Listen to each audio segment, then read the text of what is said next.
and welcome to the Gooners pod. Mike, it's been a while since we did a pod. I know. Well, since you did anyway. True. But this is becoming we're trying to do it less frequently, so it's more special when we do. Like when we get down to one a year, it's going to be amazing. Yes. But I am looking forward to this one today. And I always love, James, I always love watching for our guests that haven't seen our podcast like on a regular basis, the entry video when, why your face kind of go into this bemused, like why is a artistically illustrated version of riding on a dolphin? Why are these two guys eating pizza on the beach? Like I want to know what the thought process is as you go through that incredible entry video. It is incredibly high production values, I have to say. I really enjoyed it, particularly the moment where you're sort of emerging from the water like a salmon. That is spectacular. On the back of what you don't know is that there was a wonderful dolphin pushing me out of the right, of course. Water. And, the manliest of poses, if I might add. Yeah, very much so. The dolphin did not survive the day. Yes, we don't want to talk about that live, but yes, you're correct. Mike, how much did you have to pay for a new dolphin? It wasn't in money. It was I have to return to Jamaica every couple of weeks and do hard time. So back with us today, James McNicholas, a.k.a. Gunnerblog, a.k.a. The Boxer, a.k.a. J Doggy Dog, Snoop Bloggy Blog. I mean, the list goes on. My list does anyway. James, of course, an accomplished journalist, podcaster, blogger, YouTube superstar, actor, comedian, philanthropist. Won the 2016 Ballon d'Ornithology. Andy, do you know what ornithology is? Are you up to speed on that? I'm assuming it's something to do with Ornstein. I knew you were going to say that. It's the study of birds who look like David Ornstein. But always nice to have you on the pod with us, James. Appreciate it. Thank you. I'm now an ornithologist and an Ornstein ethologist. I know you have expertise in both, and I think we last saw you when we did the critically acclaimed Podlywed game, which if you haven't seen that, the critically acclaimed means that there were a lot of critics and none of them acclaimed it. But pretty interesting afternoon spent with, I guess it was it Amanda and Soph of the Highbury Squad, and yourself and Andrew from Arsblog, and I think you guys won, if I remember correctly. Yeah, we did pretty well. I think we were both surprised at how well we knew each other. Your two souls connected. That's it. We know each other intimately now. We can stop now. We can finally stop podcasting. Now let me ask you this, James. We've been waiting to move into that space. do you and Andrew fight off camera at all or often? Because my wife said to me, "God, you and Mike fight a lot." Really? I think that's that healthy. Light goes on, it's magic. Yeah. I think that's healthy in any relationship, a degree of disagreement. But we don't really. I mean, actually, sometimes people complain that about the show. They're like, you guys just agree on stuff. It's not that interesting. We got to a couple areas that were there was a little bit of Jacques tyranny going on in the Podlywed game, where you could see some areas that had we really drilled down onto them, we could have potentially broken the two of you up.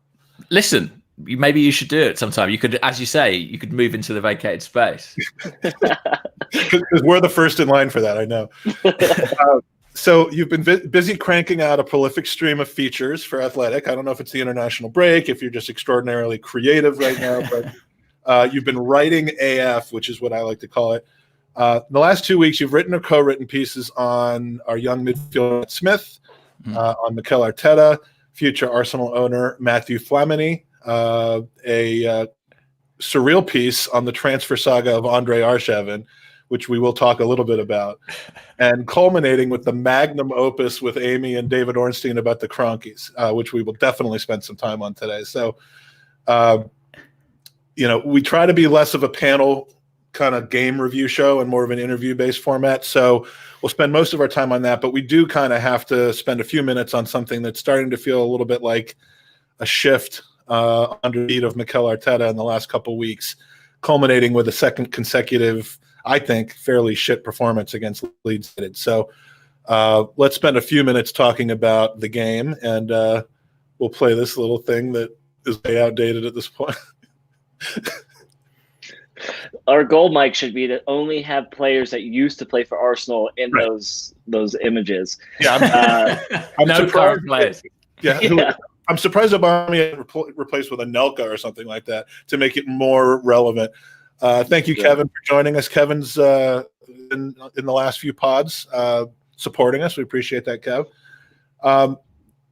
So I was kind of late to the it's time to go train with Arsene Wenger. I mean, I really try.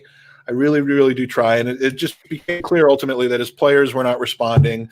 The ideas were not fresh.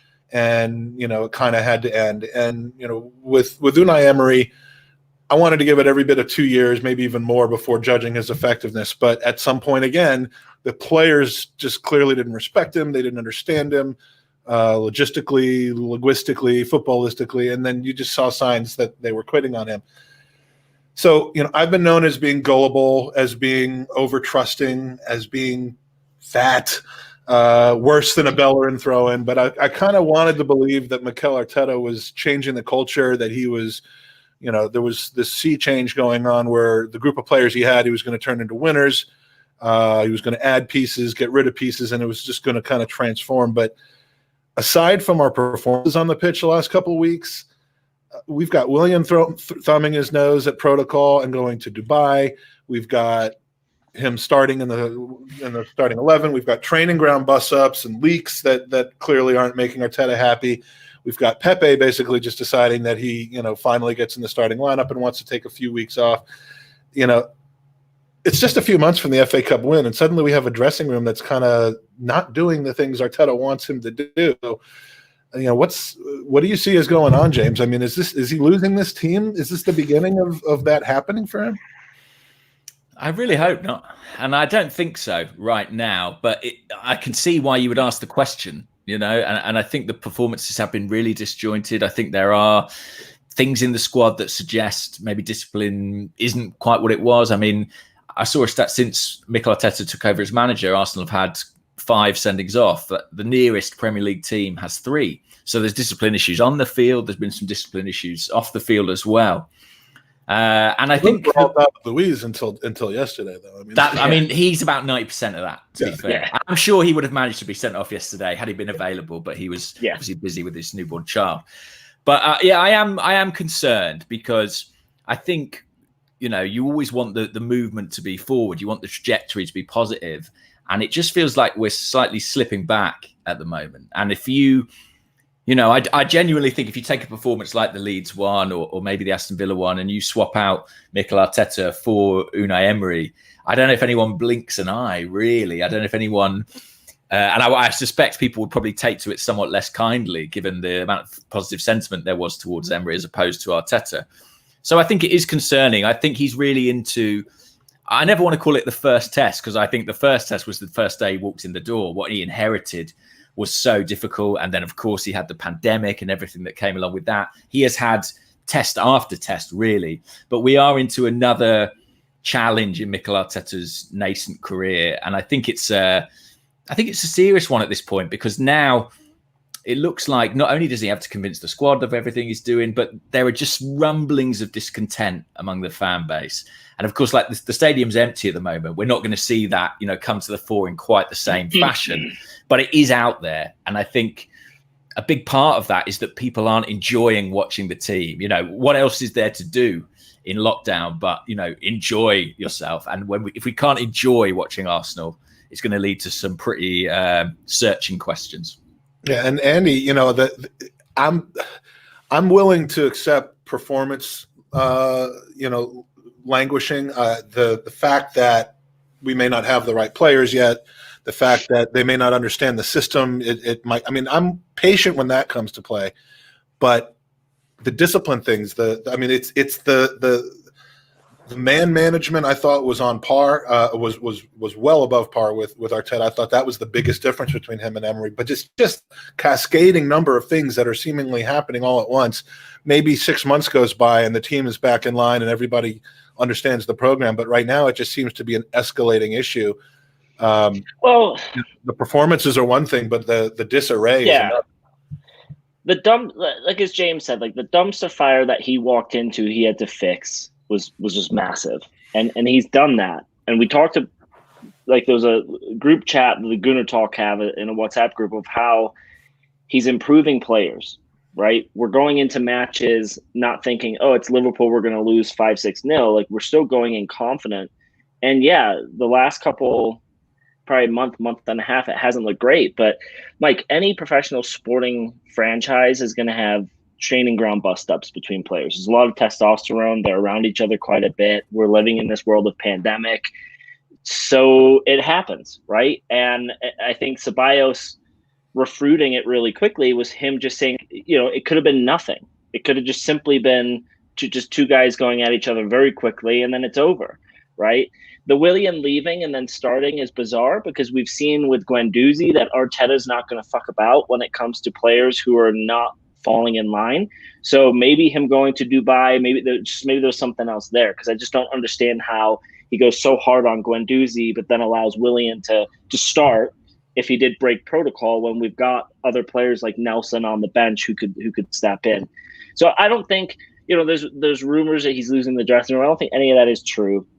He's a young manager. Let's not forget, like you said, a couple months ago, he won us a cup. We're just, every team ebbs and flows, right? Well, he didn't win us a cup. Emmy won us the cup. Remember, I mean, it was all. That's very true. All That's very true. Yeah, but look, we're not in a spot right now where tactically we can play the way he wants us to play with these players. And the few players he has brought in, they have looked unbelievable. And we need to give him more time to sort out who he wants to exit and who he wants to bring in. I'm sure we'll get to the Kroenkes in a little bit, but there is much to blame on some things, and there's some positives with the Kroenkes as well. So I don't know. I'm not ready to throw him off the team bus yet. I'm not either, and I don't want him to. And most of the voices that are the loudest shouting about Arteta that have been for, I just don't want them to be right. I really don't, because if this doesn't work out, kind of don't know where we go from here. And James, you talked about it this morning on the Arscast Extra, the Willian thing. I mean, was there another choice really? Saka being exhausted, probably. Nelson potentially being an option, although not necessarily on the same side. But, I mean, do you think that there's one thing for Willian and then one thing for everybody else? I mean, it isn't great for squad unity to have some old guy come in and basically have carte blanche to do whatever he wants while everyone else is expected to fall in line. I hope that's not the case. I mean, it's difficult for us to say, we don't have all the facts, but I do think that the club have kind of put their flag in the ground a bit by signing Willian. It was a big signing, and it was one that, Mikel Arteta wanted, and everyone has been very keen to communicate that. I almost think that kind of the discussion around the agents issue and Kia Joorabchian kind of put the club in this difficult position where they almost need this one to work to justify it. Right. And I think Mikel Arteta is giving it absolutely every opportunity. It just is not happening at all for Willian at the moment. And, I've mentioned this on the Arscast a few times, but like people who watch Chelsea really regularly say to me, you're seeing a shadow of the player. This is not the guy that we thought was leaving us and not the guy we thought Arsenal were getting. I mean, I think the other thing to say to that is, who is shining in this current system, in the attack especially. It feels like all our attacking players, with the exception of Saka, are out of form. But I think I do agree with Andy. I don't think Arteta is at the point where he's losing the dressing room yet or anything like it. I think, those types of training ground incidents like the one which reported with David Luiz and Ceballos, I think they're happening everywhere all the time. It's just what gets reported and how it gets reported. And you must know what actually happened there, given that, the breaking source of that news is what, let's say a colleague, not a, but. It's David's very, very good at protecting his sources, even internally. He's exceptional in that regard. And that's why he gets so much stuff, because he's very discreet. But, I think anything coming out of a club is interesting. And Arteta spoke about that, didn't he? And he said, there will be consequences. He did not sound happy about it at all, because like Andy was saying, this happens everywhere. Maybe the difference is it doesn't get out in quite the same fashion. But there's no two ways about it. these performances are underwhelming, really. And I agree that Arteta's maybe not got the players he wants to kind of stick out the perfect version of his system. I think the tension is between do we wait for those players so that Arteta can finish the puzzle and realize that vision, or do we look at the players we have now and the fixtures we have ahead and kind of make the best team we can out of those guys? And I actually think that those two things are kind of in opposition, or there's a tension between them. And as fans, game to game to game, we just want to try and win the game, play well. But with Arteta, what I'm hoping is that the reason he is seemingly being a bit stubborn or not doing everything we want him to do is that he's got a longer term vision, a longer term view on it. But that doesn't change the fact it's really frustrating when you don't win. Yeah, I mean, Arteta's longer term vision. I mean, in this day and age, you don't get the amount of time that Ferguson had at Manchester United to turn the team around. The clocks just run quicker. I don't know that we really need to go through the game in any more detail. I mean, there was the handball, the woodwork, and Leeds hit the woodwork 5 times, and I think Rose Zed maybe 20 times in that game. And if they had just been any more on target, maybe Leno would have had even more of a blinder than he did, but I don't think we would have gotten a point. I'd love to spend more time on Gabriel's nutsack, but I think I'd rather ask David Ziegler's question, which is what's different about Guendouzi going after Mapai and Tierney going after Alioski? I think there's one major difference between the two, which is what was said and not the mere fact of going after him. I liked the fact that Guendouzi went after him. I didn't love the fact that apparently went with taunts about wage packets, in a game where we didn't deserve to be paid more than Brighton was. I mean, is that what you see as being the difference? I mean, because clearly the implication here is Guendouzi was banned by it from the club basically, and Tierney is kind of being applauded for it.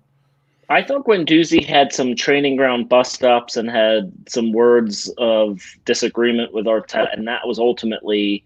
I thought the Mape thing was the last straw, but not the arm around the neck thing, but the I thought it was the other way around. Because here's the thing, Mike. Players are going to talk shit to each other. It's like the training ground thing, right? Again, there's testosterone. You want to mentally get into your player's head. Like Diego Costa was an absolute cunt on the field, but he was that type of cunt that your teammates wanted you to have.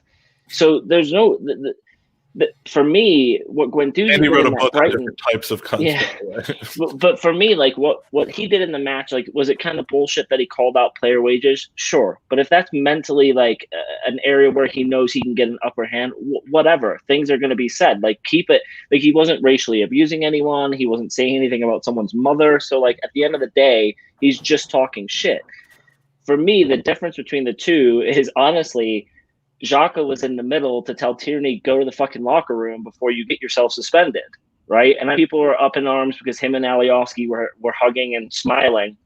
First, we don't know if Xhaka was smiling, saying, don't talk to my teammates. We don't know their relationship in the past. I don't know if they were teammates before. I think if it was anyone else that did it, if it was Aubameyang who's smiling all the time, it would just be brushed off. But because it's Xhaka, we get an issue. But the big difference is I think you had a player step in and said, hey, leave, right? And that's typically what a captain, a vice captain does. They step in the middle and push you away and go, get out of here. I think Guendouzi had things happening behind the scenes in the club that really forced him out of the door. James, maybe you can speak more to that from a journalistic perspective. Well, certainly after the Brighton incident, which did not sit well with management, I think it was the nature of what he said that didn't sit well. But I accept what Andy says, that sort of thing does go on. But after that, he was called in for a meeting with a number of kind of hierarchy figures at Arsenal. I think Arteta was there. I think I might be right in saying Edu was there. And in that meeting, Guendouzi didn't display the kind of behaviour that Arsenal were looking for him to display. And I think that was actually really what broke the camel's back, Lack of remorse. Yeah, I think just, Guendouzi's... Yeah, I think Guendouzi's kind of had that his whole career. He's always been this spiky character. And I have to say, I think that's a big part of his success, that he was walking into the Lorient dressing room at 17 and kind of acting like he owned the place. I think there was something to be said for that. It's kind of his force of character. But I think Arteta was looking for something different from him. I think he was looking for a bit of deference and diligence and pure professionalism. And I think that was not what they got. And also, bear in mind, there was plenty of opportunity, I think, after that point for Guendouzi to kind of show remorse or, want to be on the bus, as Arteta put it.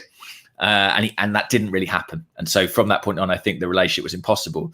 In Tierney's case, it's difficult to compare. I do think it's good that Xhaka was there to intercept. And I saw Granit getting some criticism for that.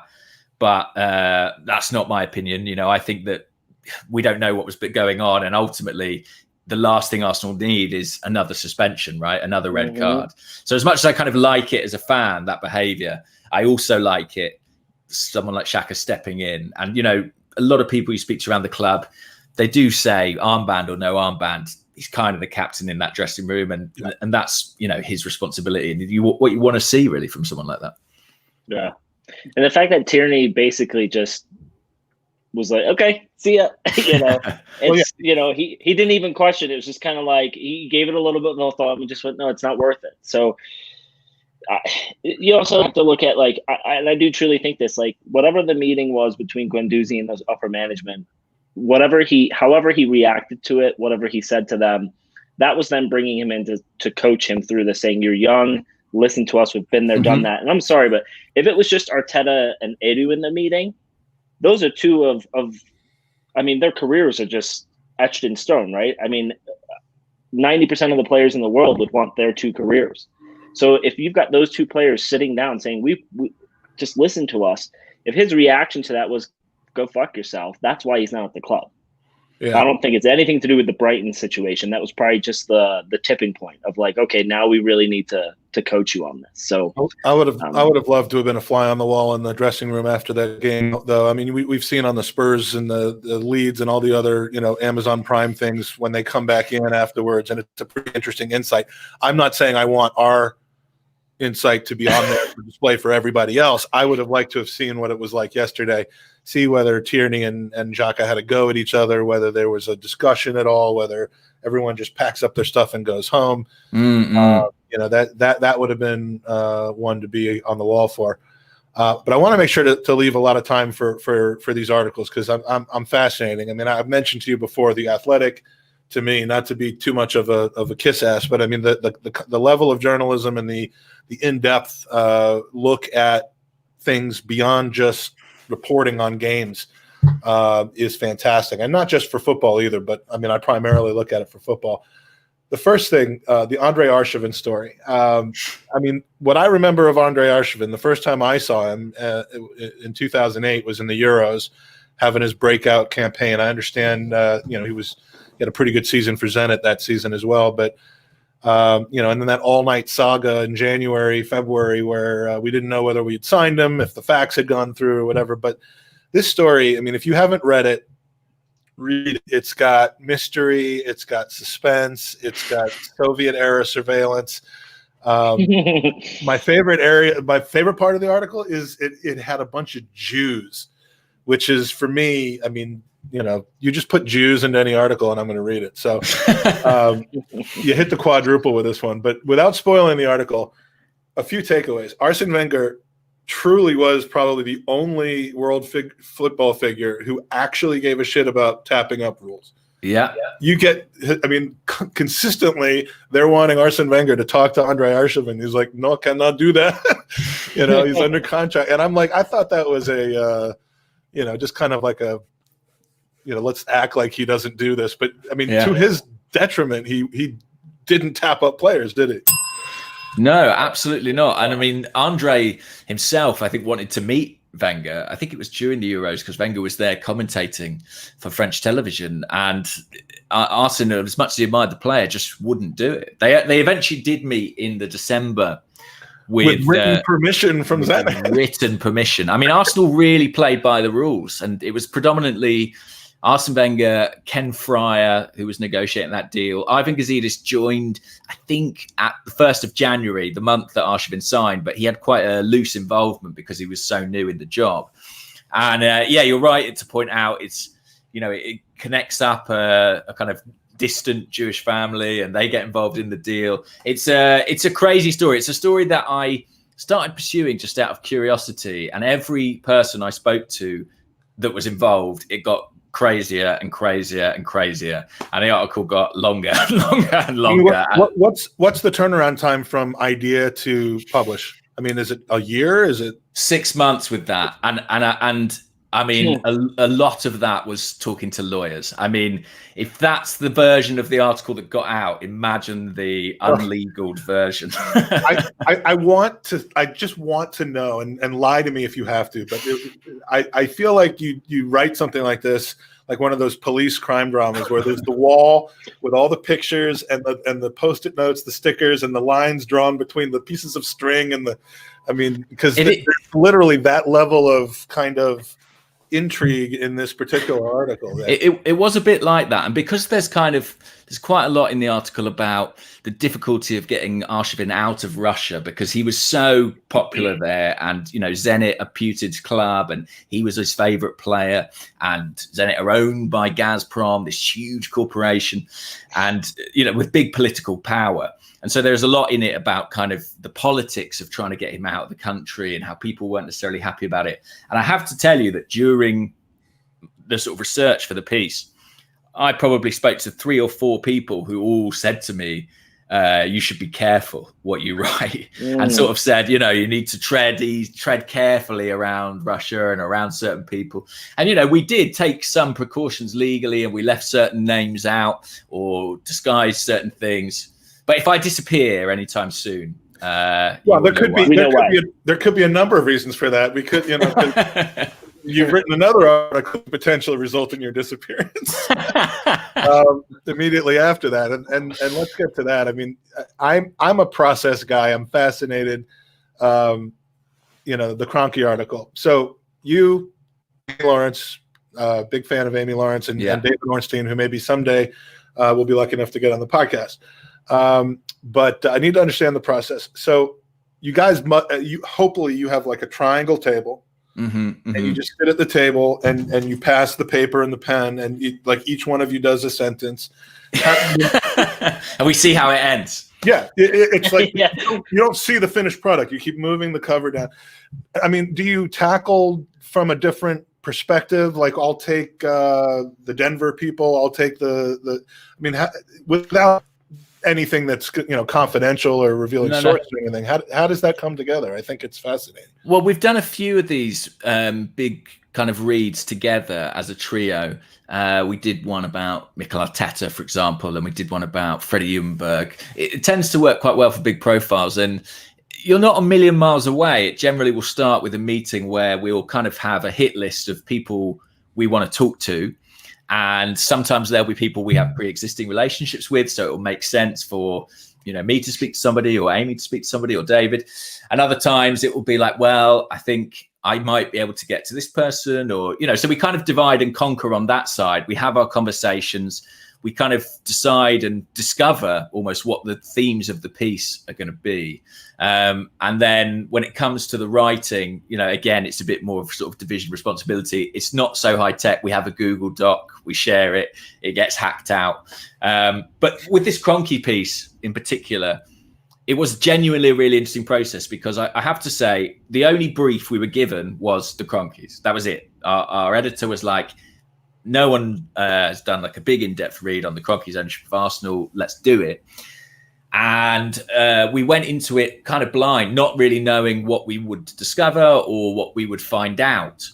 And actually, it was a really educational process for me as a fan in that respect, speaking to people, who've worked at Arsenal, who still work at Arsenal, who are in and around the ownership themselves, Kroenke Sports Enterprises. So, yeah, it was just fascinating. And kind of what the main takeaway from it, and kind of the reason I think the piece ended up perhaps more positive than I anticipated, was that everybody we spoke to kind of said, look, the Kroenkes, for better or worse, are more involved at Arsenal than perhaps people give them credit.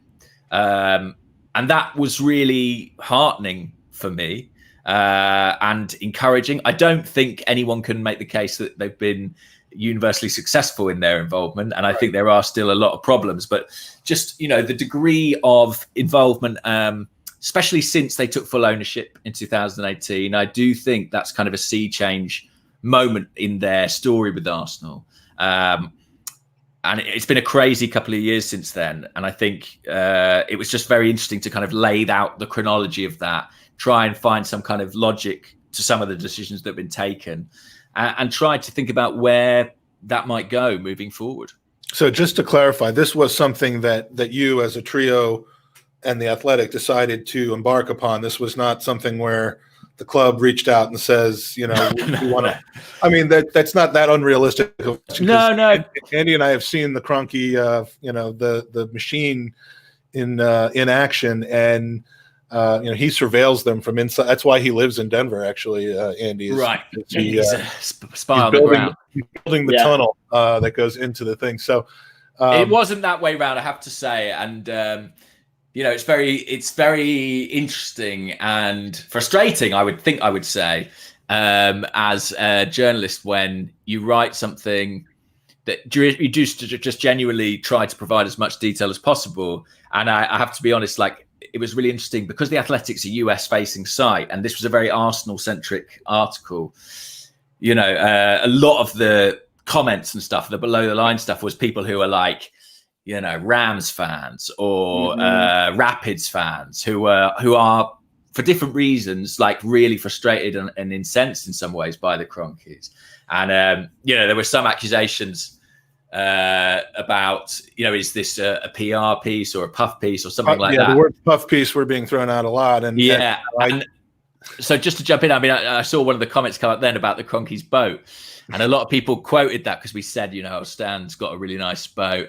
But I find it very funny, the idea that the Kroenkes would be like, well, we're going to do a PR piece, and in order to get the Arsenal fans to like us, we're going to make sure we tell them about our yacht. I think they're going to love that. Well, it was in the context that the yacht was not nearly as big as Roman's yacht, though. I mean, it was, they're True. It's not apparently. Apparently, Romans is about 3 times the size. I've not been on Stan's yacht. I have to say that wasn't part of the process for this piece. He did take. And that, like, in order to get the true flavor, we need to check out. I wish. But he did take the Arsenal executives aboard it during the 2012 Olympics, which was the relevance of it to the piece. By all accounts, and I without naming names, by all accounts, a very nice yacht. Well, let's just, if there's not any other takeaway from this. It should have been the headline, really. Yeah. Nice boat. Arsenal owners have nice boat. and they're going to need to spend a lot of time on it soon. All right. So the vast majority of the fan base has, this ire directed at Stan Kroenke, silent Stan, non-spending Stan, Yank Stan, all of that. To us, I think Andy and I have always tended to distinguish between Stan and Josh a bit more than most will, because we talked to Josh, we've seen his kind of or listened and bought in a little bit to his passion, to me the club seems to be shooting themselves in the foot by not embracing the differences between those two more. They seem very, very designed to say Josh is Stan is Josh. They're together on everything, and while they may argue behind closed doors, they're a united front. I mean, one of them is clearly more capable than the other at embracing even if he's not a natural born into it, embracing the football culture, embracing the European need for communication and some sort of just the feel that needs to be around the club. And one person's not. And I think that they're really missing a trick by not building Josh up more and forcing Stan down our throats as being this useful part of the club, whether he is or not. I don't know. Is it just stubbornness that Stan needs to be known as, hey, I'm the good guy here? Or... I think Stan's still at the top of the tree, isn't he? And Josh, not only is Stan Josh's dad, he's also his boss. So I think it's natural there's a bit of deference there. But I think you're right to point that out about Josh. I mean, you guys know, you've had very direct contact with him. Everything that we heard, everything that we learned is that this is someone who is actually pretty relatable. Of course, his life is very different to ours. He's a very, very rich man, very wealthy man. But he spoke to us through his Rolexes. Like he would talk into the Rolex. You know what, though, Mike? Like, I think a lot of people forget that and James, you can correct me if I'm wrong here through your research, but we were led to believe that 6 months before Arsene was essentially fired, Stan said to Josh, I need you in London to figure out what's going on. And then all of a sudden this snowball effect happened within 3 months of that, where we started seeing people getting removed from their jobs. And ultimately Arsene was one of those. Now, they did it in a professional manner, as the man just deserved, but people forget that. And we keep hearing the same, we don't invest enough, blah, blah, blah. Well, we do invest the money. Is the money going to the right players? No. Right. And that's on the Kroenkes for not fully understanding the transfer market and saying 75 million for who? In a French, he does what? Like, what other teams are interested in this Pepe guy? That's where, maybe Raul took them on a ride for that and made money off the back end. But I've always said, like, that's where they need an Edu type of person who sits back and goes, hold on a second, this is not the right transfer move for us. I think that's absolutely right. I think that, the club has spent money in the last 2 years, quite a lot of money in quite trying circumstances. Whether or not it's been spent effectively is a whole other question. And there's a great quote in the piece, which is from someone who knows the situation at Arsenal quite well, that I come back to many times, which is the Kroenkes are really good owners if they have the right people running the club. And I think that is the crux of it, because you say, the Kroenkes don't have an awareness of the transfer market, European football, and that may be true, but I'm not sure which club owners really do. I think the key is to have really well qualified, competent executives. And I think, I tried to keep my opinion out of that piece because it's predominantly a piece about information. But my opinion is, if you look at the processes Arsenal have undertaken in hiring some of their executives, I would query that. Someone like Raul, he arrived on Ivan's recommendation. When Ivan Gazidis left, Raul stepped up again on Ivan's recommendation. I think you have to interrogate that, and you have to say, was that the right move? Were they too trusting? Should there have been more process? Should there have been more things in place? That would be, as a fan, that's sort of my opinion. And my criticism of the Kroenkes would be, I think it's great that they give authority to the people running the club. I think those people, in theory, are better to make decisions than they are. I don't want Stan or Josh deciding who we buy. I don't think they know. But it's about the processes you make and the recruitment in terms of staff. Do you get the right executives? And clearly, it's been a kind of massive turnover at that level in the last 2 years, which suggests we haven't had it right. And it's the vacuum created by having so much power and confidence, and well-rewarded power and confidence for many years in Arsene Wenger, and suddenly not having that anymore. And the only upside to having them. Sorry, Mike. Sorry. Finish. Sorry. No.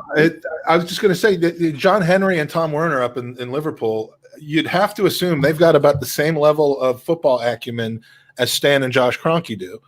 They have just somehow, and I don't even know who the people are that they put into the power positions, but starting 6, 7, 8 years ago, after they fumbled around with Brendan Rodgers and Kenny Dalglish and who knows who else, but they finally found the formula. And you could say it's all Jurgen Klopp, but it's not all Jurgen Klopp. No. There's a lot of people behind him, but like, the only value that you have in your ownership group having 100% investment on all decisions is you can place blame on them solely, right? Like, as you look at Jerry Jones, who owns the Dallas Cowboys, he is very much open to the fact that when a decision is made, whether it's a coaching hire or a player, whatever, he says, I own that decision because I'm the owner of the team and I run the team, right? So that's where you can have an owner step up and be like, that's on me. Yeah, when's the last time they won anything?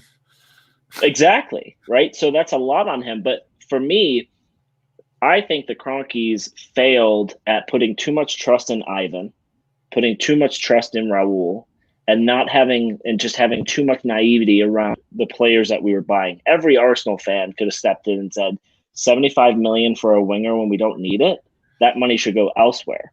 Like that's the biggest thing for me, is just, why didn't someone step up? And hopefully now you have Edu in that role. He's the person who steps up and says, no, like, this money needs to go elsewhere, right? Yeah, that's just for me.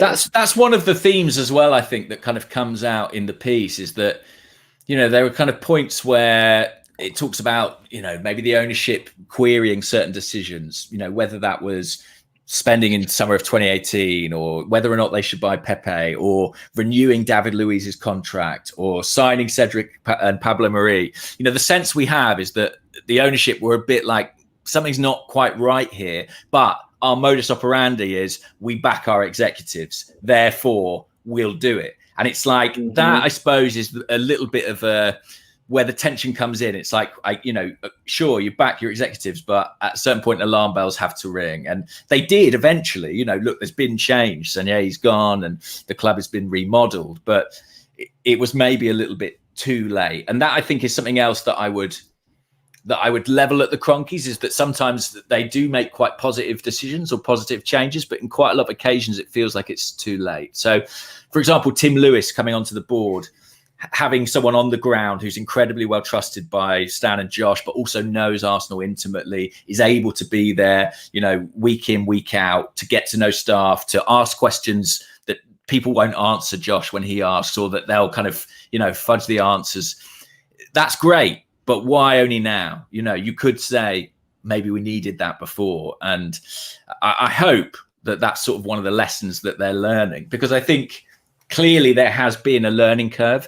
Owning a Premier League club, and I'm sure you guys will appreciate this, is quite different. It's quite a different model. It's quite a different structure to anything that they're going to find in the US. Couldn't be more different. Absolutely. It's financially, so the rules, the revenue share. I mean, it couldn't be more different. And you know, I think one of the things that alarmed me a little bit in the chat, the fireside chat with Josh last summer in Denver, was, you know, that he did really refer so frequently to trying to follow the model of their other franchises, but, you know, hire young coaches, put faith in people who, I mean, just hearing that, yes, he pointed out that it's a very different environment, and that you know, football isn't basketball, it isn't American football, it's not hockey, but you know, I still felt like that template from a structural standpoint was being employed, and maybe that wasn't the best work. I mean, at the time they were thrilled with their brand new setup that they had spent time doing,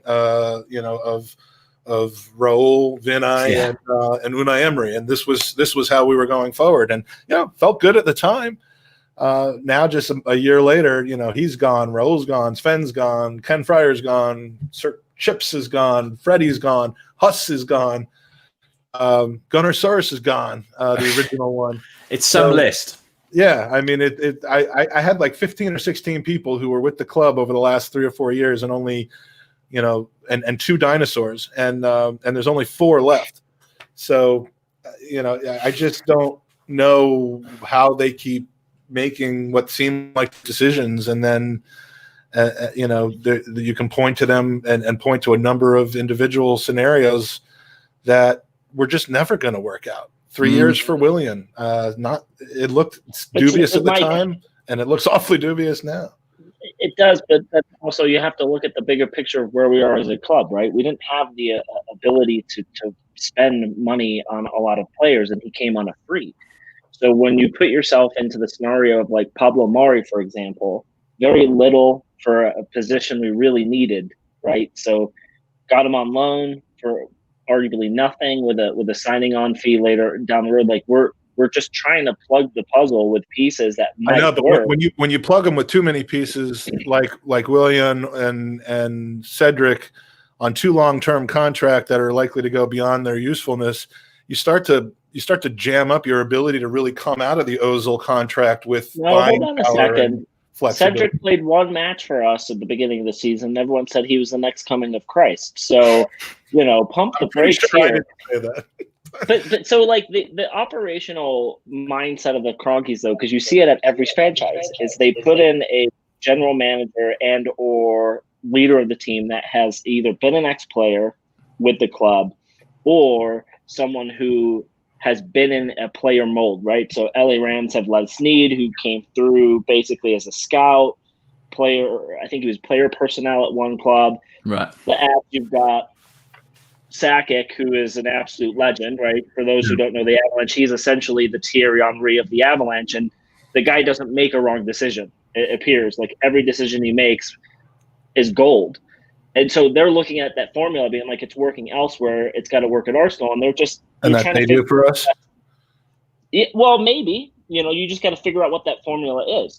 It's a little bit, did Edu have that experience? I mean, I know he had a role with the Brazilian national team, but, would a Mark Overmars have been a better choice who's had that type of a role at Ajax? You don't know. Yeah, I mean, look, Edu did a similar job at Corinthians, but there's two things I'd say about that. One is that South America is a really different environment to Europe. The operations are slightly different. And also in that period, he worked with a very experienced head coach, whereas now he's working with a similarly inexperienced or even more junior than him head coach in Mikel Arteta, or manager as he is now known.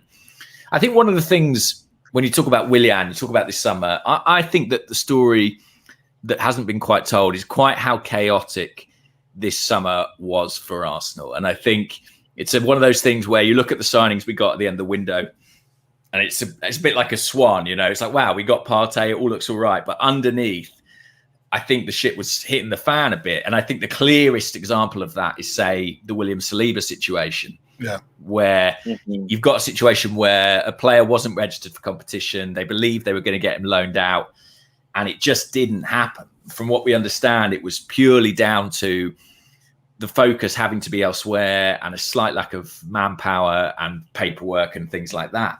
And that is, I think the ownership recognised that is unacceptable, really, in a young man for his career. That's not a good turn of events. But I think that's sort of inevitable when you've got a situation like they did, where the guy you've absolutely trusted with football authority, your head of football in Raul Sanllehi, leaves literally in the middle of negotiations. And some of those negotiations could not have been more important. People like Aubameyang, Partey, Gabriel, they were all huge deals. And I think Arsenal were kind of scrabbling to make a success of this summer. I think they did. Just about. And I think that's testament to Edu, actually. Like, Edu's someone people really question. And I think I have my questions too. But he did at least kind of get most of the business that he wanted to do over the line. And I think that's encouraging. I'm really intrigued. I think the January transfer window, who knows? Like, I don't know how much activity there's going to be from anybody in the circumstances, but fascinated to see what next summer is going to be like, because that's the point. I feel like with Edu, there's always a reason to be like, we can't judge him yet. But I think it is kind of the case. And, people hit their peak when they turn 80. So let's not judge them too quickly. We don't want to be too soon on that. Yeah. I mean, if you think like next summer, we're going to have damn near close to 500 to 600,000 off of our wage bill. Yeah. I mean, that's a lot of money, if not more, depending on who exits the club. Right. Yeah. So that could be that's a lot of money. A new deal for Willian. We could get Cavani. Shout out to everyone in the chat. We've got Laurie Laker who broke his podcast duck with us on Friday night. Did a great job. Put Andy into the second spot on expats living in Colorado that have appeared on our pod. April Breed, DWTT, Christian's in here, 312 Gooner, Eric Newcomer, Rob Ford, good to see you. Owen, of course, Matthew D'Souza. Now, Eric Newcomer, I believe, has been in here before, so he's really not a newcomer anymore. I don't think you can call yourself that. And he's like Raheem Sterling getting nominated for Young Player of the Year or something like that. Exactly, or Cavani. And, of course, David Ziegler in the house. Couple of pieces of the article that I want to cover again, and then we'll get to some user questions. The most interesting part of the article for me was the light that was finally shined on someone who most people have no idea about. Andy, I'm going there. On someone who likes to operate behind the scenes in the shadows a bit, but has a lot of influence over the operations at KSC, and that's your best mate, Tomago Collins. Some people think that Tomago might have been the Arsenal gerbil.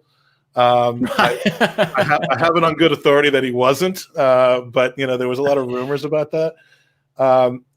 What did you know, James, about Tomago before doing the article, and tell us about your impressions of the guy now? Because we've been hearing about him for years, and then we met him last summer, and it's an interesting dude. I honestly did not know almost anything about Tomago. I'd heard his name in passing. someone who'd been around the club. And I know that he's been with the club on a couple of international tours, notably the one you're referring to last summer. What I discovered about Tomago is that he is someone who's very sort of intimately aware of a lot of the dynamics of Arsenal. He attended a lot of, and continues to attend a lot of board meetings. If Stan's there, probably Tomago's there, was my understanding. And, he's like his fixer. He's like his handler. Here's what I was told from someone who works at KSE that lives in my neighborhood, but they're on like more of the nugget side of things. So there's nothing related to Arsenal. He said that, because I asked him about dude, and he was like, he is essentially Stan's yes man and whipping boy, and that Josh can't stand him and hates the fact that he's around all the time. And so that's all I was told. So I can't comment on that. Yeah. All I know this is where you use the secret code word that we gave you at the beginning. Is if you need to bail on it. Now I know is the guy was a major douche to us. The code word is shut up. So that's really interesting. So we should talk about your experience. So I think clearly this guy has a role within the KSE hierarchy. I think my impression is like yours, that he's someone who is close to Stan and who is someone Stan trusts. I don't think there are many people in that circle. Tomago's there. I think that he's someone who, as far as I understand it, would kind of have conversations with major executives at Arsenal on a fairly regular basis. So he might call up the chief executive, or he might call up the guy running Stat DNA, or he might call up the head of scouting and kind of have a kind of fact-find discussion with them, which in theory would be relayed back to Stan. Yeah. And that was kind of his role, a kind of go-between figure, essentially. And that surprised me because, his involvement in the day-to-day of the club wasn't immediately clear when we met him last summer. His involvement in the messaging and the kind of the public relations element, and maybe relationship with the press, certainly was. Well, his background, he used to be a journalist, I believe, and he's a communications guy. Right. So I imagine that Andy fell into a trap with him, or not in a trap. I didn't even fall into a trap. I asked a question I thought was a fair piece, and Josh was very, very close to answering it before Tomago basically jumped in. And so, James, I basically was asking the question, if the reason why Stan was silent and got that moniker is because he didn't trust speaking to the British media, because they love to take something and twist it. They love to take. Not you, of course. We are the absolute worst. I do accept that. Right. You are, and you're on the level of a John Cross, who was in the room with me, who I was basically pointing to as I was asking Josh this question. And, I don't co-sign statement. Right, but and to make but you were basically talking about John Cross to John Cross. I was talking about Cross next to John Cross to John Cross's face, and that's fine with me. I don't care. Tomago did step in. What rubbed me the wrong, and I'm okay with that, because he did grab me after and was like, "Hey, we can't bite the hand that feeds us." And I'm like, I get it. What bothered me about Tomago was the next morning we get to LA and we go into the Ritz-Carlton where the team were. We were at an event, and he just went jokingly, "Oh, it's you two guys again," right? And came over and shook our hands. And then Mike, I don't know if you were part of this conversation, I don't remember, but I asked him, I was like, "So what is your job? Like, what do you do?" Because he asked me what my job was. He's like, "Are you a journalist?" I was like, "No." We started chatting. And I said, "Well, what do you do for the Kroenkes?" And he just would not tell me. It was like all of a sudden secretive. I was part of that, because when he said, "Are you a journalist?" I spit my coffee out and all over the place, and it was like a huge spit take. But he became super secretive, and I was like, "Well," I said, "based off of yesterday and your interference of that question, I just assumed you're a lawyer." And he just kind of smiled and went, "Maybe." And I was just like, "All right, douche radar is that's interesting." Here. And then you exchanged business information and never spoke to each other. We did, because he's like, what I do as a professional. Yeah, he's like, "Hey, can I get your business card, because I might need you in the future?" And I'm like, "Sure," right? But anyway, like, I just got that vibe where I'm like, why aren't you like, just open up? Like, we're sitting in like this beautiful hotel lobby, chatting Arsenal. Like, you could be a little bit more open with what your day-to-day is. And I had spoken to a well-known journalist who knows people at KSE, and for his own his or her own standpoint. I won't reveal names, but he told me years ago about this guy, and that he just was uber protective, he was, and that's how I just got the sense that he's just the protector. I mean, he's like the Stan whisperer, or the person who keeps people from getting too close to him. Yeah, I'm sure I imagine if you write something, especially in the States, if you write something critical of KSC, I would imagine you probably get a phone call from Tomago. I imagine that's how it works. It's interesting what you say about what he does, because there were some people who we spoke to quite high up within the Arsenal organisation who were like, oh yeah, that guy was around, but I don't know what he did. And equally, I have to be fair and say that there were people who said, well, even if I wasn't sure what he did, the way he carried himself, he could walk into that meeting and it didn't matter. Like he could belong in the room, and that's in some businesses that can matter. I got the opposite effect of that. When Vinay walked in, he owned the room, and I thought, holy shit, like this is really a powerful dude. Yeah, like the first thing he did was walk over to Mike and I, shook our hands, like, here's who I am, what's your name, who are you guys with, tell me about you. And I was like, okay, this is like you could. Yeah, you could, right? Who let you guys in? Yeah, we got that a lot. We got that a lot everywhere we went. When Tomago walked in, I literally thought to myself, this guy looks like he's like hasn't showered for 6 days. His shirt was all untucked, and I just thought, like, who the hell is this dude? And he kind of just like hid in the shadows, and I just thought something's off about this guy, and then And I'm not kidding. Like, the other person that I just got a weird vibe from was Raul, because he didn't talk to anybody. He didn't. When questions were sent his direction, Vinay would step in, and it was just like this just weird vibe with these two characters. And I don't know. I'll tell you something that we were going to include in the piece, actually, but there's only so many words people can read. Raul is someone who doesn't read the media at all. I know some people that tapped out about halfway through that. Yeah. Oh, yeah. And it's nothing to do with you. It's their brain capacity was full. I made Mike read it to me. He made it into an audiobook. Sorry, James. There's a thing on the Athletic app, I think, if you've got an Apple phone, where you can press a button and it reads it to you. I highly recommend it. It's not my voice, but it's much easier than all that scrolling. But it's Raul's voice. One of the things I found interesting about Raul, that would be great. Is that he does not read the media or social media at all. So when all this was going on and there was all this kind of debate about super agents and commissions, he was completely oblivious to that. He had no idea what the gerbil was up to? Not until quite late in the day, which I just found fascinating. And partly that's why it never ceased, because he didn't feel a need to stop. But I mean, he would maintain he didn't do anything wrong. So, but that's another interesting thing I found interesting about the Kroenke situation, is that chatting to people in America, the whole model of agents and commission is so dramatically different because it's so highly regulated. And it was suggested to me that, potentially that's something that, it would be that they would not have the same depth of knowledge about within football, the way that it works. So I don't know. Can I go back to Tomago for 1 second? Of course, yeah. Sorry, I didn't mean to move us off from. No. Because he just wants to talk about someone who, like him, hasn't showered recently. Yeah. So, but what I find strange though is, like, when you see like an LA Rams game on television and they pan to the Kroenke box, like, Tomago's not in there.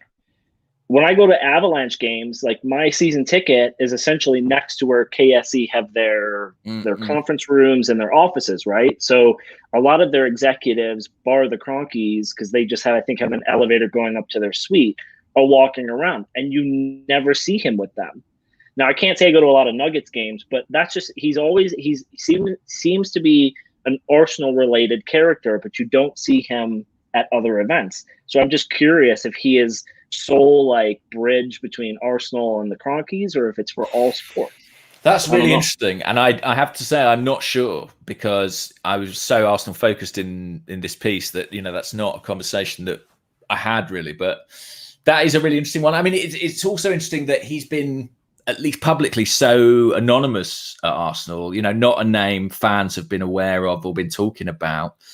And you know, I think that is particularly interesting, given that, you know, Arsenal are a company that have it leveled at them that there's not a great deal of diversity among their executives, for example. And there's this black guy who seemingly is incredibly influential at the very highest level of the business. It's not something, you know, it's something potentially really positive to make a noise about, but they don't. Mm-hmm.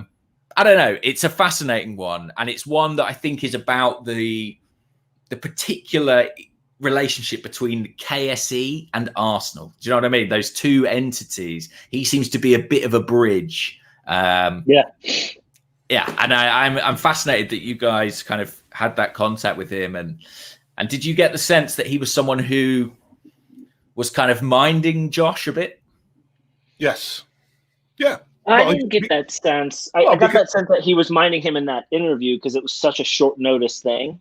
And I don't think credentials were passed. You know, I would assume if they had more time, Mike and I would not have been in that room. But the fact that well, that's not what we want. The Russians got him. He did literally say, if I disappear at some point. Did the Russians get you? Russians got me. Well, they came through the door. Yeah, it was. I thought it was a Russian, but it was actually Tomago Collins. it was Tomagski. They're all after me. After me. I mean, I got the sense that he was basically. It was like when you're doing a negotiation, you need to have your lawyer in the room in case you say something wrong or are asked. I mean, in this case, he stepped in as he might have been about to answer something that would have had a negative impact on the relationship with the press. I mean, I don't know. I just got this weird feeling from him that he was kind of just there. He's just been named on the board of directors for Four Seasons Hotels and Resorts. I saw that. Now, is it the Four Seasons Hotels and Resorts, or is it the Four Seasons, the place where the press conference was held a couple of weeks ago? Very nice. I really hope it's that one. All I can say about last thing on the Tomago thing is that obviously, as you know, I've been covering Arsenal a long time, and I've been with the Athletic, you know, over a year now, a year and a half nearly, and I had no contact with him and didn't really have a great awareness of him until this piece. So it is an interesting. I wonder if he's more across things in the States, but who knows? Well, can you share with us what his reaction to the piece was, or did his reach out to you? Like, I can't share. I've not been contacted by Tomago, so I don't. Oh, know. You have. Oh, sorry, I thought you said you did. Sorry, my bad. But I would imagine. Listen, my sense of him as a person is that he'll have really liked the positive bits and really disliked anything remotely negative. That would be my guess. Yeah. Which, you know, I think that makes sense. But, you know, it is a fascinating one because, you know, as you guys found, these people can be kind of gatekeepers, you know. So from a media perspective, there's the cynical part of you that goes, oh, it'd be great to be best friends with Tomago Collins. But I'm not in that boat. Well, yeah, it's bizarre to me that his title is the VP of Communications for the Pepsi Center, which is Arena now, which is where all the Kroenke sports teams play. But I've never seen him at the venue. Now, granted, I'm not there all the time, but the times I am there, definitely never there with the Kroenkes. Well, I just thought that he was not necessarily forward-facing to the Arsenal executives and the people in London, but more just kind of a protector of the image of the Kroenke family. And so to hear that he was, you know, that he's in contact with the football people over at Arsenal surprised me. That was for sure. And that's for sure the case, you know, and in quite regular contact too. How much of that actually gets back to Stan personally, very difficult to say, but he was making those calls for sure and continues But doesn't that worry you though, that like, if he is that bridge between what's happening and Stan, that the wrong or right information is getting there, right? We talked a little bit before about placing yourself around people who know the sport and know the intricacies of the sport. I don't think Tomago Collins is that man, right? Like, you want someone in your corner who understands what's happening in the transfer market, what's happening in the league. I think everybody thinks Tim Lewis probably is more appropriate for that than Tomago. Totally, right? And that leads us into a question, but Andy, I'm sorry, I didn't mean to interrupt. No, I'm just saying, like, if you're truly going to put someone in that position, that to me would be like why you hire Edu, who has a direct line of communication to you with, here's what we're doing, here's why we're doing it, here's the outcome that we're hoping it has on the club, right? No one knew that Gabriel was likely going to come in and instantly be one of the best center backs in the Premier League. It's always a gamble, okay?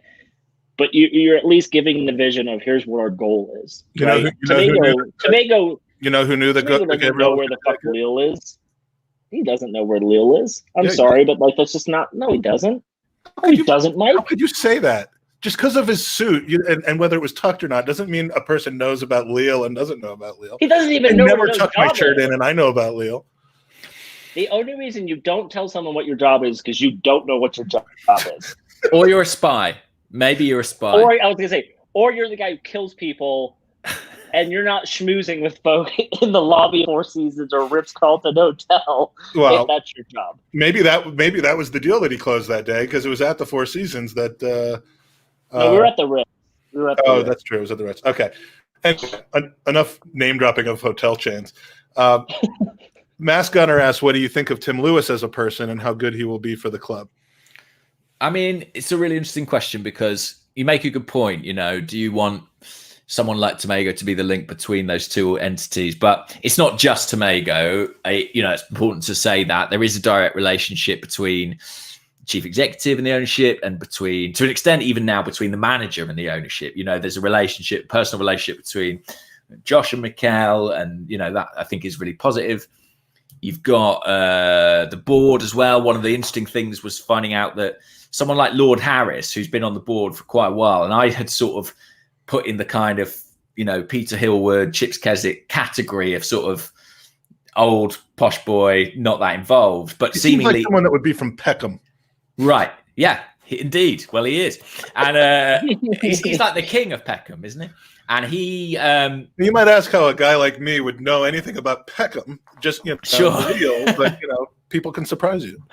But he has been, quite involved in the restructure in the summer. And so that was interesting. But clearly, Tim Lewis is massively influential. And, again, to Andy's point, is he the guy, that you want to be making those decisions? It's not like he's a football guy. He's a lawyer, right? But he is at least a lawyer who is a lifelong Arsenal fan, has a long-standing affiliation with the club, has been around the board for some time, has been at a lot of events, travelled to away games, been on tours with the club. He's been a present figure. And he does seem to have at least played a part in some pretty important things, namely the executive restructure and the debt refinancing. And that was apparently the kind of main reason they wanted to get him on the board. The debt refinancing was a long-standing ambition, and his knowledge was crucial, apparently, in making that happen. So I think that's a real positive. I think the fact that he is on the ground at a time when Josh can't be here, like he literally cannot be here. Right. Tomago can't be here. Having someone who is in London, I have no doubt that he found a way, though. Like using his back channels and he just slid through the airdrop. He sailed on the Kroenke boat down over the Highbury House. The beautiful Kroenke boat. I'll ask you both a question. So we talk about having like a member like Tim Lewis. Obviously, the finance thing. You can't have like. His knowledge of the Premier League and football world might be great, but he obviously has that level of expertise. So if you were going to place someone in a scenario where they were that bridge between the executive team, the ownership group, and then the coaching staff, like who would your ideal candidate be? Like Ian Wright just pops in my mind right away because obviously he's connected to the football world. He loves the club. And I think he's just very forward with, this is a terrible decision. This would be a great decision. But if you guys had to choose someone to be that person, who would you be choosing? Mike, you look like you're really perplexed. No, it's easy. I was going to let James go first because then I'll come and correct him with the right answer.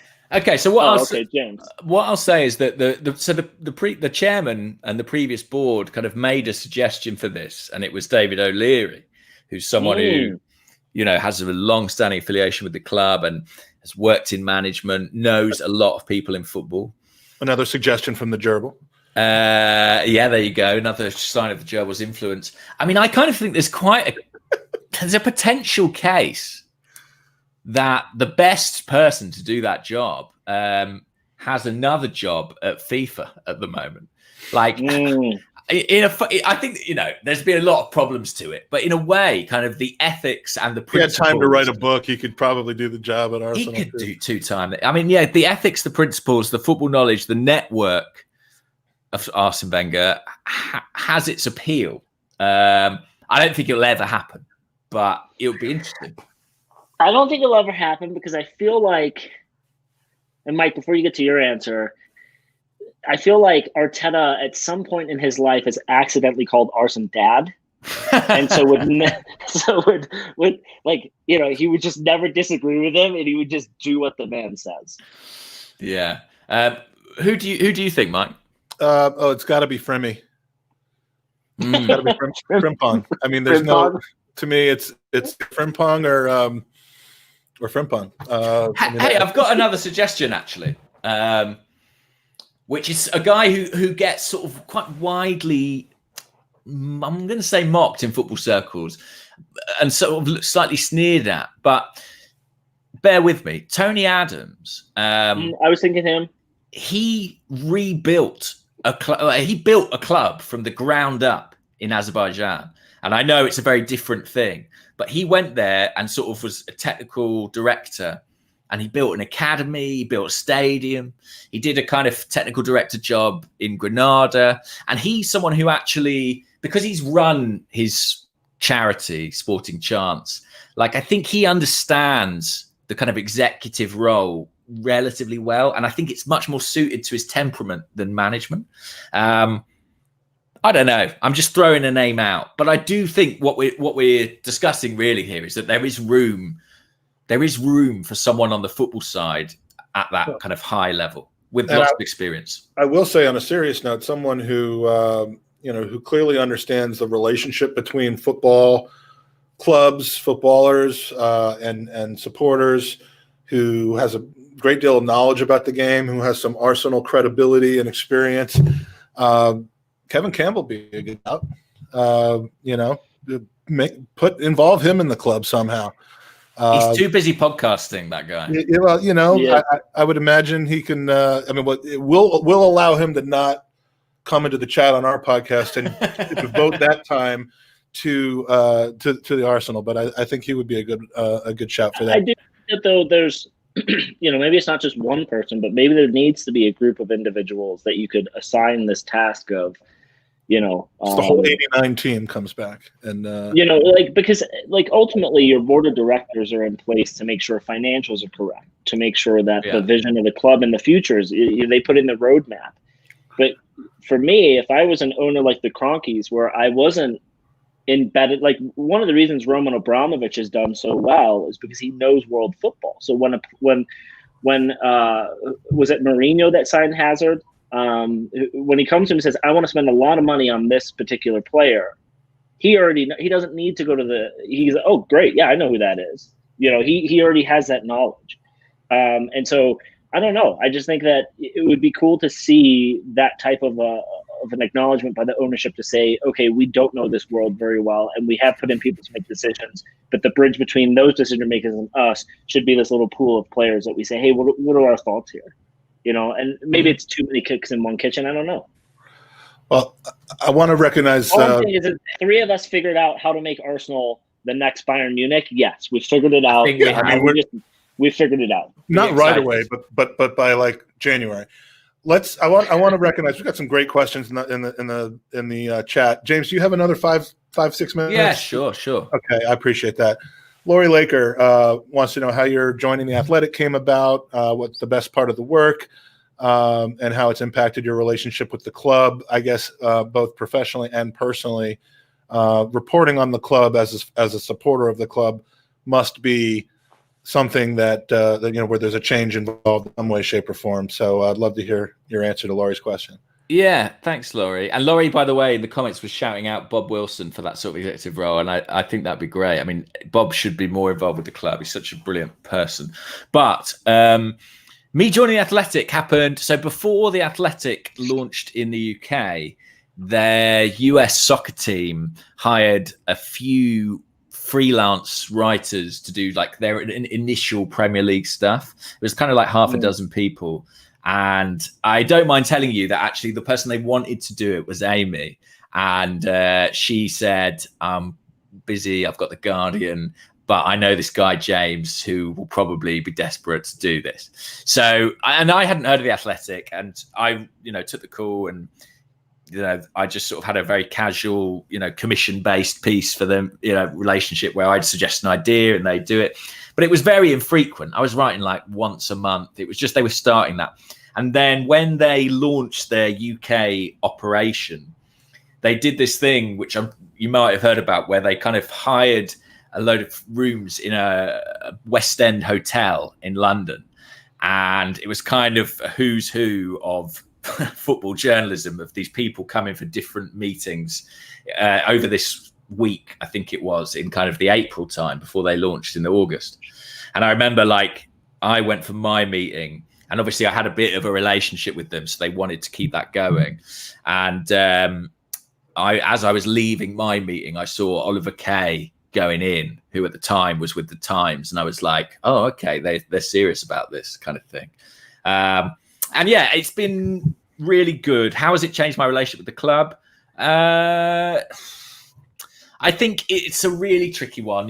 Before, my only obligation was to give my opinion, really. I was kind of an opinion columnist, and I talked on podcasts or places like this, YouTube. And, you're kind of free in that respect. When you're doing a bit more news, your obligations change slightly. And my relationship with the club is definitely closer, simply because every time you get a story, you got to offer the club right a reply. So you're in constant dialogue with them. I don't know. It's tricky when you have to write something that pisses off the club or that, makes the club look less good. That as a fan is a quandary, and you're sort of caught between doing your job and your emotion, which can be really, really tricky to navigate. But all in all, I think I'm very fortunate, and I'm privy to things that are genuinely really exciting. And, I get to be kind of very invested in the Arsenal narrative all the time. And, some of the people I've spoken to and interviewed, I could never have dreamed, I interviewed Thierry Henry a couple of months ago and just got to talk to him for an hour about being a striker and playing for Arsenal. And, at moments like that, you got to kind of really pinch yourself and realize. Pinch yourself. We're all lucky. Anyone's lucky to have a job in the current environment, with everything that's going on, to have a job that's related to football. I'm a very, very lucky man. Well, and you're thriving at it as well. So keep up the great work. David Ziegler asks, when did Arsenal get rid of the rule that board members had to have aristocratic sounding names, hyphenated surnames, noble titles, Sir, Lord Harris of Peckham, and nicknames like Chips? Tim Lewis doesn't quite cut it. Yeah. He's also edited Wikipedia that Fleet Admiral Akbar from Star Wars, he somehow edited it so my name's in there on the website. Very nice. Yeah. Yeah. All right. Well, I wonder how long that'll last. Well, yeah.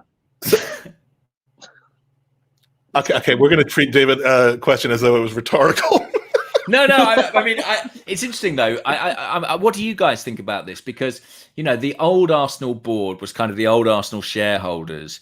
How much do you think the resistance to KSE and the Kroenkes is related to the fact that it's these American people buying this old English club? 90%. 90%, and also I think that there's a kind of a power move, right? When you're on the board of directors and you get to make those decisions, and when ultimately someone comes in as solo, you're going to get booted at some point. And we talk about it now, where we want people on that board making decisions to make the club better. Yeah, they probably had that in their repertoire, but gone are the days now of that.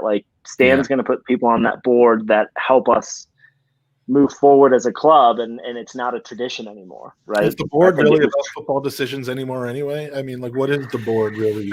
It should be when you have an ownership group who don't know, as I'm beating a dead horse here, but when they don't know the ins and out of world football, then that's where you have your board, right? In my opinion, that's what I would be doing.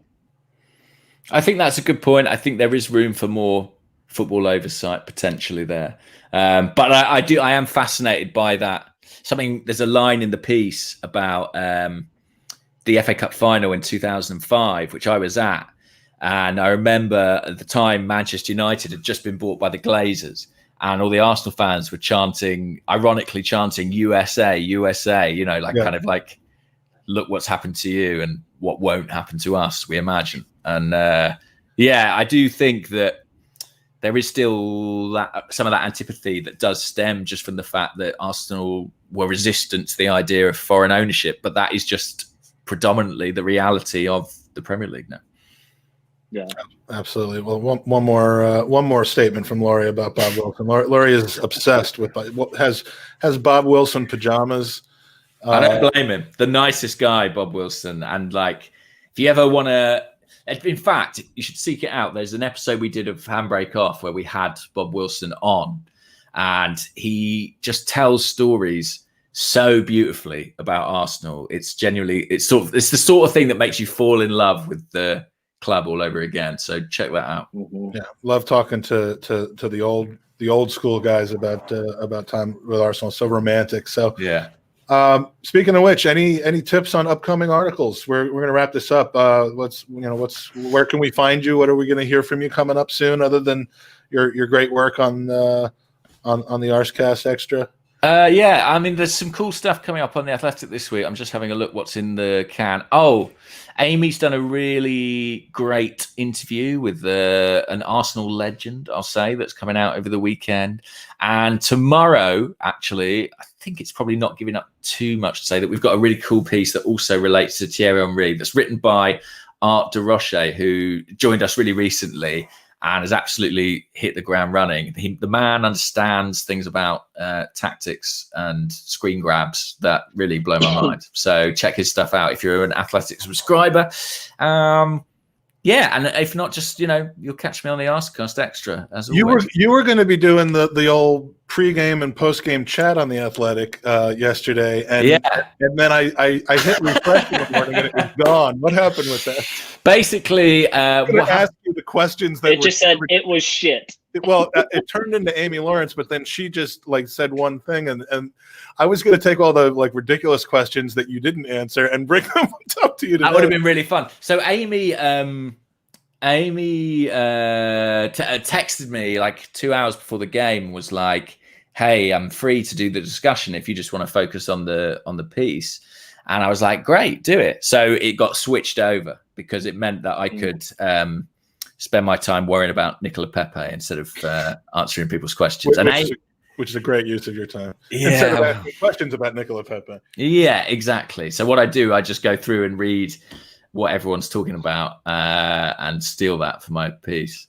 But yeah, Amy did me a favor there, so that was cool. I was looking forward to it. But comedy and performance career, any chance as people come back to football that there's going to, are you going to call people and do the show? Or Yeah. I mean, I'm filming. I saw the last performance before. You did, man. I mean, I was there. I was a super spreader that night, getting a whole room of people into a theatre. I feel pretty bad about that. The pandemic was kind of my fault. This was back in April in London. Now, the plan is to March, was it? Yeah, to get on the road next year, hopefully. And I'm filming some stuff next week, which means I've got to go for my first coronavirus test before I can go on set. Have you guys had one? Yes. I have not had one. My daughter had coronavirus, so she had one, but it's not that bad. Really? We had one because we were with on video. Yeah, we spent 2 weeks with someone and then they got it. One to be coming out. So. Yeah. If they ask you to drop trowel, just go with it, and just just embrace that moment. Oh man, but you should be good. So it just tickles your brain. Cool. So we don't want to completely copy what you and James are doing, or what you and Andrew are doing, but if we show our Patreon, let's have a look. We think that we're providing a lot of value for money here. I mean, there is an entry level version that's quite affordable, and it's in dollars. So this isn't quite as expensive as it would be if it were pounds. But listen, the holidays are upon us. Gifts are being given, and what better gift for a Gooner than spending $10,000 a month to get a late night text on a 4-year deal. You up? Yeah. You get late night text and you up. You get you up. This is the greatest thing, and it was super easy to do yesterday. But after the Arsenal game goes final, we text you the final score. That's cool because you can't get that kind of content anywhere else. Yeah. I appreciate that. You get monthly signed 8x10 photos of like the man of the match, which yesterday was Gabriel's penis. Late night texts with explicit content. I mean, I just a lot of shows have Patreon, but no show is offering this kind of value. And I'm sorry, I don't mean to be offensive because James, I know that that you're a big part of that. But listen.